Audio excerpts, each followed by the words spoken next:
When approaching the planning process of this lesson, I was trying to come up with a way to make the Mozart Requiem a little bit more fun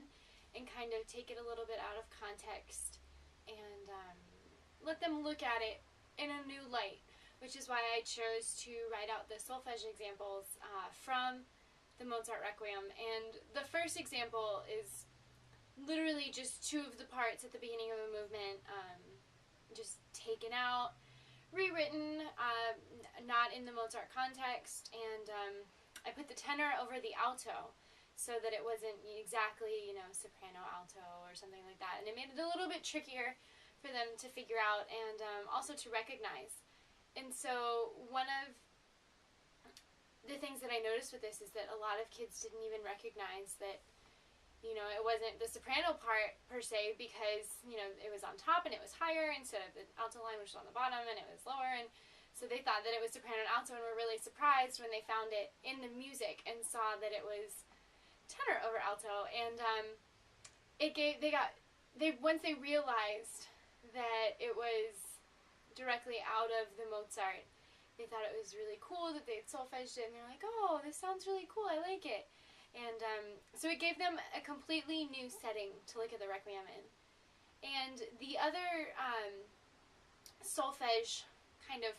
warm-up worksheet that we did was the actual note scramble. And what I did for that one was I took the beginning, basically just triads of the last movement of the Mozart, and again, took them out of context, mixed up the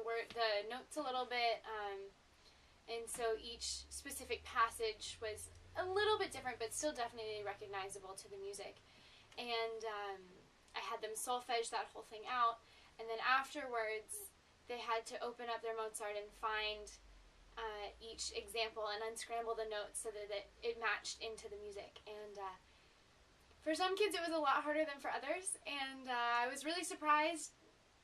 pleasantly surprised that the women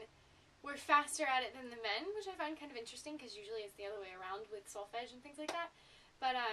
the women were really fast and quick on top of it, and so it was kind of a fun way to, again, get solfege done, get some sight reading done, and still have it apply to the music that we are learning and the music that we're working on. And it actually did help in the singing of the movement, because they're like, oh yeah, this is that part that we solfeged and that we did out of context. And so it made them just a little more excited about the whole movement in general.